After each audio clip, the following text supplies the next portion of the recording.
해야 할 일을 다 끝내고 나면 마음이 좀 편해질 줄 알았어요. 근데 자꾸만 무너져요.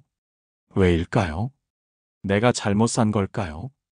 아니면 애초에 잘 사는 길이 그렇게만 설명될 수 없는 걸까요? 당신은 늘 최선을 다해 살아왔을 겁니다.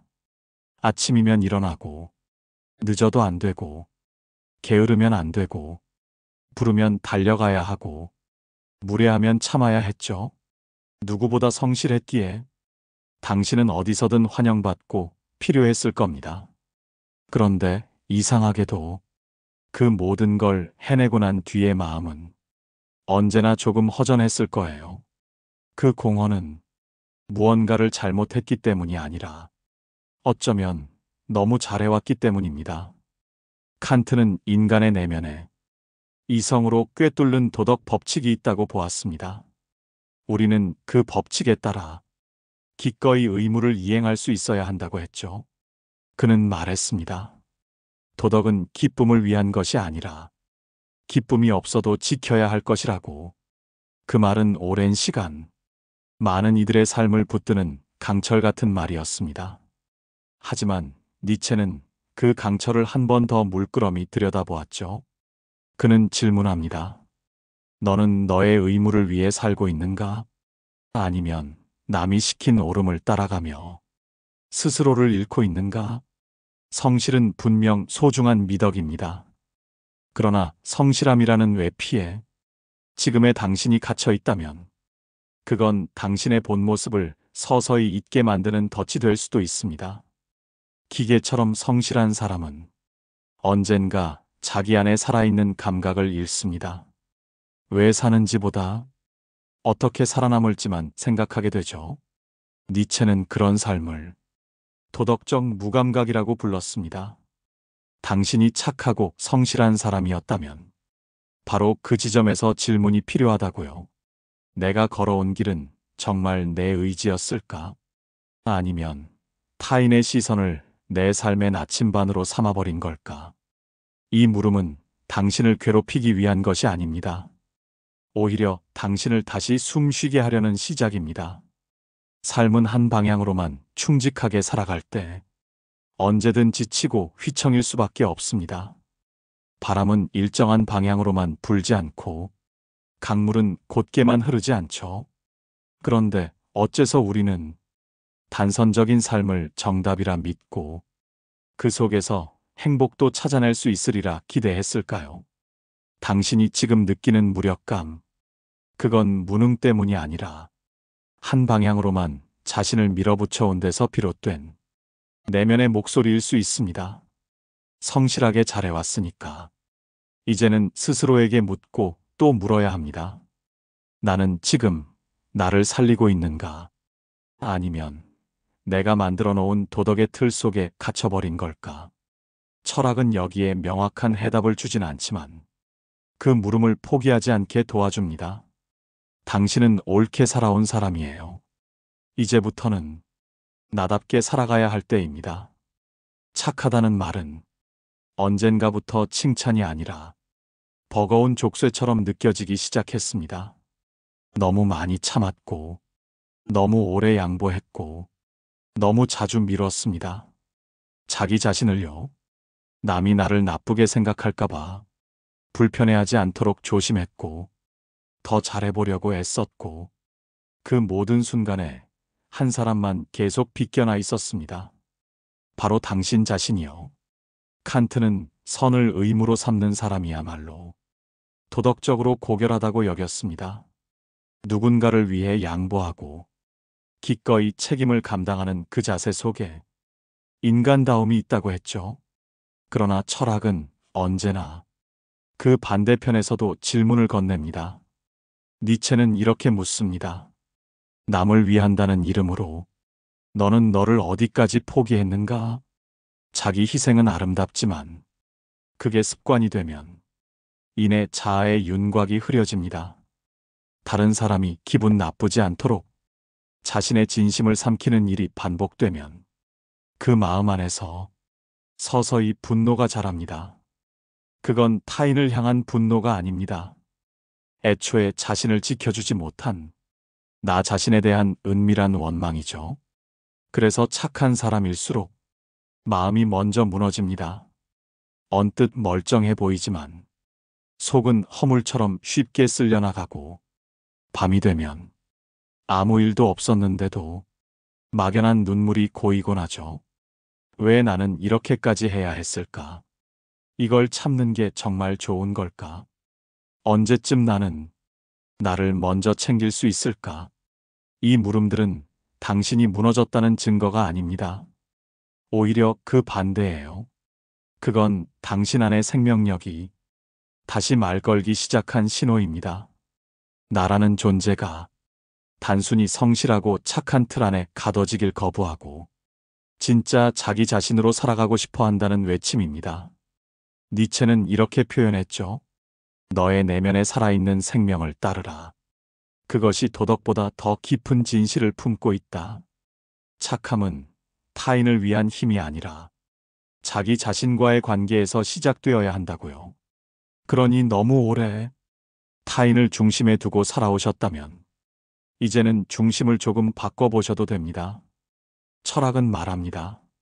모든 무너짐은 다시 세우기 위한 준비일 수 있다고. 당신이 지금 느끼는 감정은 당신이 진짜로 살아있는 증거입니다. 그 슬픔까지도 함께 껴안아 주세요. 거기서부터 다시 당신은 시작될 수 있으니까요. 당신은 아마도 주변에서 이렇게 불렸을 겁니다. 걔는 참 괜찮은 사람이야. 항상 예의 바르고 잘 참는 친구지. 부탁하면 싫은 소리 안 해. 그 말들이 처음엔 기뻤을 겁니다. 인정받는다는 감각, 나를 좋게 보는 시선, 그건 누군가에게는 존재의 근거이기도 하니까요. 그런데 시간이 지나면 이상하게도 그 말들이 당신을 점점 좁은 곳으로 밀어넣습니다. 괜찮은 사람이어야 하니까 화를 내면 안 되고 도움을 거절하면 안 되고 가끔은 억울해도 참아야 하고 그래야만 유지되는 관계들이 생겨나죠. 그런 당신을 사람들은 좋은 사람이라고 부릅니다. 하지만 정작 당신은 어디서부터 잘못된 건지 자신을 잃어가는 걸 느낍니다. 니체는 그런 삶을 가면을 쓴 존재라고 불렀습니다. 다른 이들에게 보이기 위해 스스로의 생생한 감정을 눌러가며 역할에 맞춰 살아가는 사람들. 그는 묻습니다. 너는 살아있는가 아니면 사라지는가? 당신은 성실하고 착하게 살아왔습니다. 하지만 그 길에서 자꾸만 자신이 작아지고 무력해지는 기분을 느낀다면 그건 당신이 약해서가 아닙니다. 오히려 당신 안에 진짜 자아가 그 껍데기 역할에 저항하고 있다는 뜻입니다. 칸트의 눈으로 보면 사회적 도덕은 질서와 책임의 바탕입니다. 모든 이가 자기 몫을 성실히 감당할 때 세상은 유지될 수 있으니까요. 하지만 철학은 그 유지에만 매달릴 때 개인은 무너질 수 있다고 경고합니다. 질서가 나를 지탱하는 게 아니라 나라는 사람이 있어야 질서도 의미를 가지니까요. 삶이 무너지는 건 언제나 밖에서 오는 것이 아닙니다. 가장 조용한 방식으로 가장 가까운 내 안에서부터 쓰러지기 시작하죠. 좋은 사람이라는 감옥은 겉보기에 아무렇지 않지만 그 안에서의 고요한 고통은 결코 작지 않습니다. 당신이 지금 그 무게를 견디며 버티고 있다면 당신은 이미 철학자의 질문을 살고 있는 셈입니다. 나는 지금 누구인가? 남이 원하는 나인가? 아니면 내가 기억하고 싶은 나인가? 철학은 때로 정답보다 질문을 오래 껴안는 일입니다. 당신의 마음속 어딘가에서 그 물음이 꿈틀거리고 있다면 그것만으로도 당신은 이미 자기 삶의 철학자가 되고 있는 중입니다. 어느 날 문득 그런 생각이 들죠. 나는 왜 이렇게 별거 아닌 일에도 주눅이 들까? 왜 이렇게 나는 나를 싫어하게 되었을까? 실수 하나에 온종일 마음이 무너지고 남이 던진 무심한 말 한 줄에 자신이 한없이 작아진 느낌이 드는 날들. 그럴 때마다 당신은 자신을 다그쳤을 겁니다. 내가 너무 예민한 거야. 좀 더 단단해져야지. 이 정도는 참아야지. 그 단단함의 이름은 어쩌면 성실함이었고, 그 성실함은 또 스스로에 대한 꾸준한 억압에서 나왔을지도 모릅니다. 칸트는 이성으로 자기를 제어하는 능력을 도덕적 성숙의 표지라고 보았습니다. 감정에 휘둘리지 말고 의무에 따라 자신을 이끌라고 했죠. 하지만 이 말은 오해될 여지가 많습니다. 감정은 억누를 대상이 아니라 우리 내면의 거울입니다. 그 거울을 외면한 채 무조건 이성으로 덮어두면 언젠가는 거울 속의 내가 완전히 사라질 수도 있습니다. 니체는 자기 혐오를 가장 정교한 파괴라고 봤습니다. 그는 말합니다.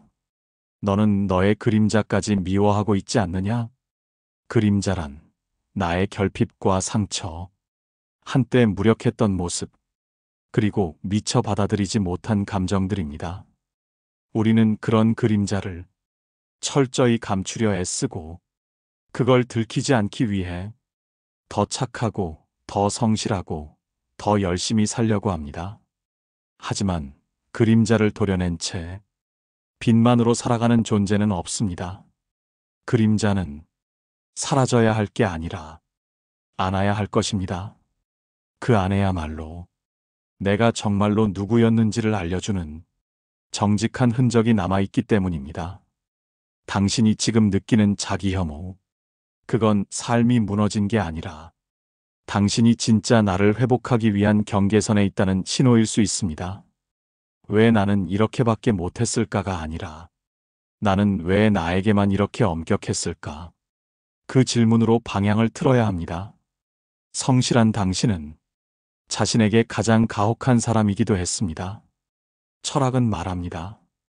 진정한 회복은 나를 나로 받아들이는 순간 시작된다고요.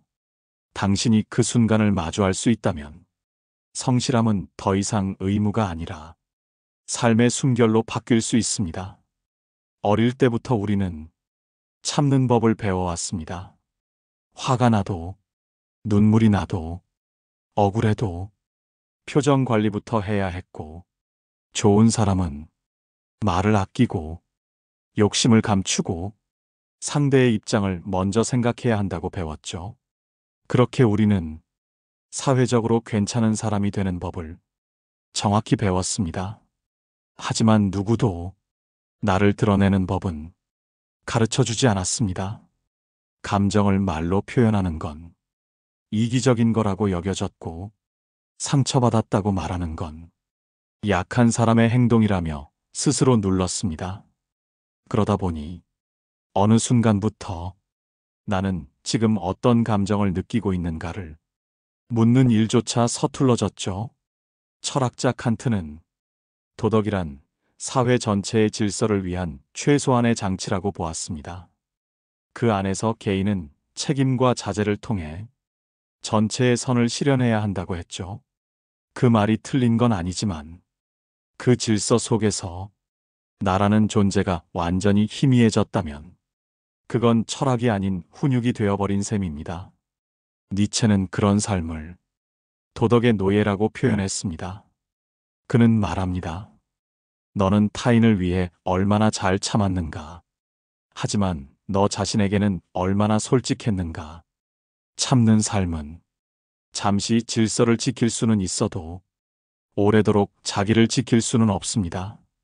진짜 무너짐은 바깥의 혼란이 아니라 내가 나인지 모르겠는 순간에 찾아옵니다.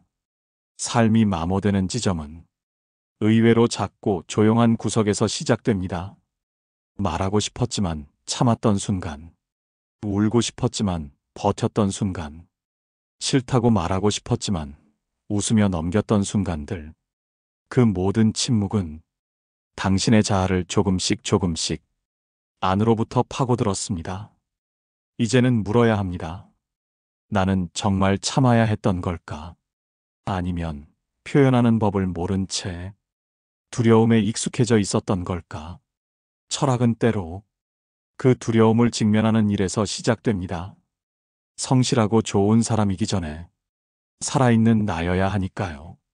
침묵은 미덕이 아닐 수도 있습니다. 그건 감정의 종말일 수도 있고 나 자신을 향한 무관심일 수도 있습니다. 니체는 그 침묵을 깨야 한다고 말합니다. 내 진실이 언어를 잃기 전에 입을 열어라. 말하라. 내 그림자에게조차 말하라.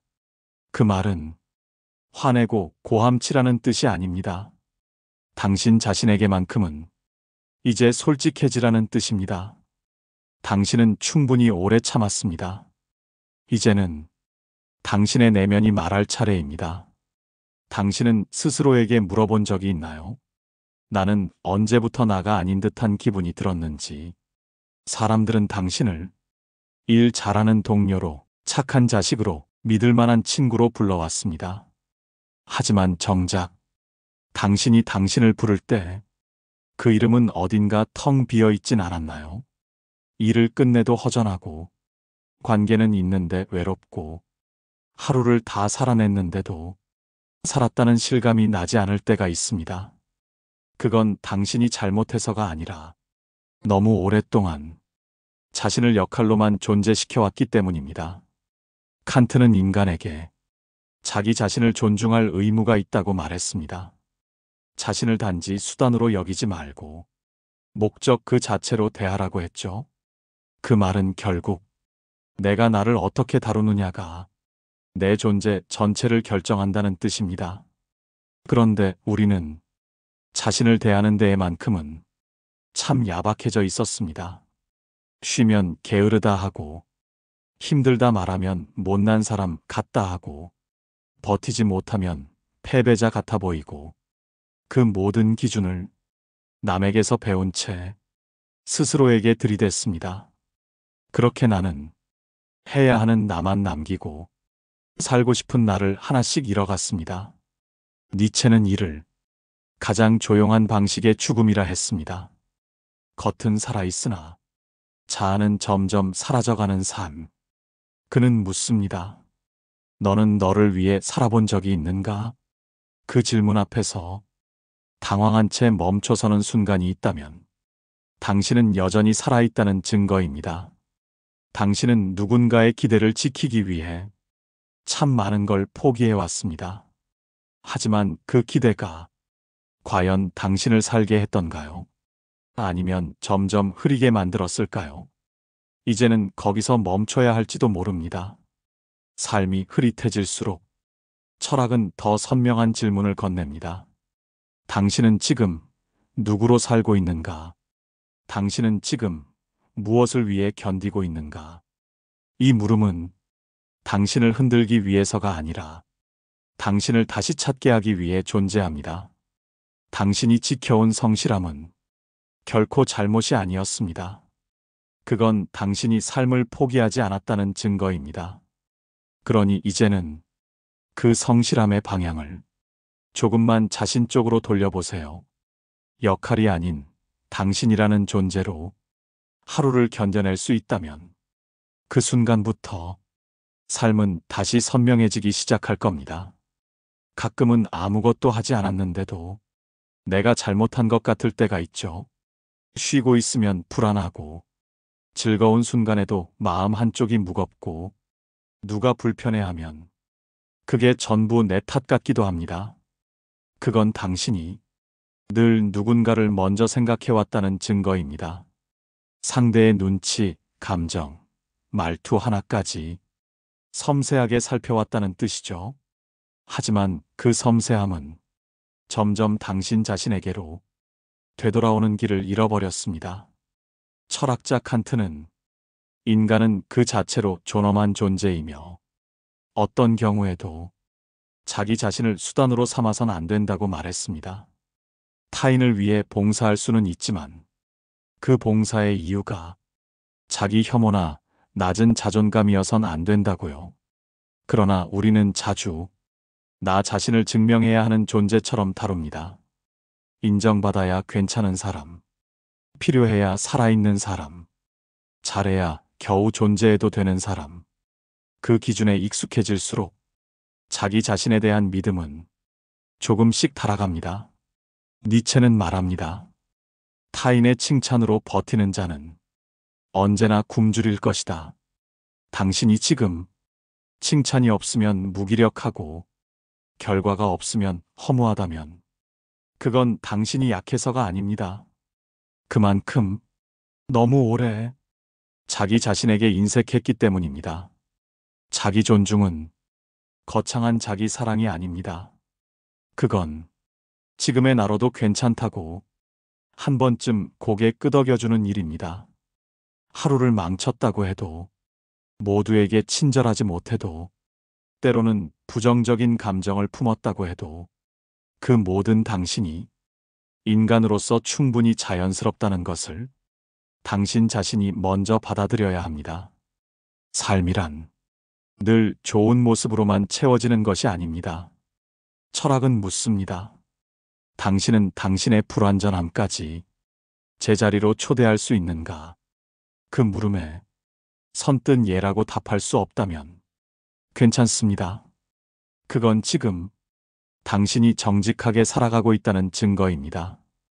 인정은 스스로에게서 시작돼야 세상의 칭찬에도 흔들리지 않습니다. 철학은 말합니다. 당신이 당신을 받아들이는 순간 삶은 비로소 당신에게 귀를 기울이기 시작한다고. 오늘 하루 다른 누구보다 나 자신에게 조금 더 따뜻해져도 괜찮습니다. 성실하게 살았는데도 행복하다는 느낌이 들지 않을 때 사람들은 흔히 자신을 의심하기 시작합니다. 내가 부족한 걸까? 더 열심히 해야 할까? 나는 왜 이렇게 무감해졌을까?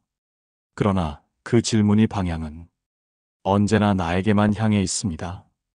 마치 삶의 균열이 전적으로 내 책임인 것처럼요. 철학자 칸트는 행복보다 의무가 우선이라고 말했습니다. 행복은 우연에 흔들릴 수 있지만 의무는 이성이 세운 확고한 길이라고 했죠. 그 말은 한 시대의 도덕적 지주가 되었지만 동시에 우리에게 감정을 미루게 만드는 강박이 되기도 했습니다. 기쁨은 나중에 찾아와도 돼. 지금은 해야 할 일을 하자. 이 말은 겉으로는 괜찮아 보이지만 오래 지속되면 행복은 언젠가 올 것으로만 남습니다. 그리고 결국 오지 않는 미래를 기다리며 지금 이 순간을 계속 유예하게 되는 거죠. 니체는 이 지점을 꿰뚫습니다. 행복은 목적이 아니라 증거다. 너의 삶이 내 안에서 흐르고 있다는 증거.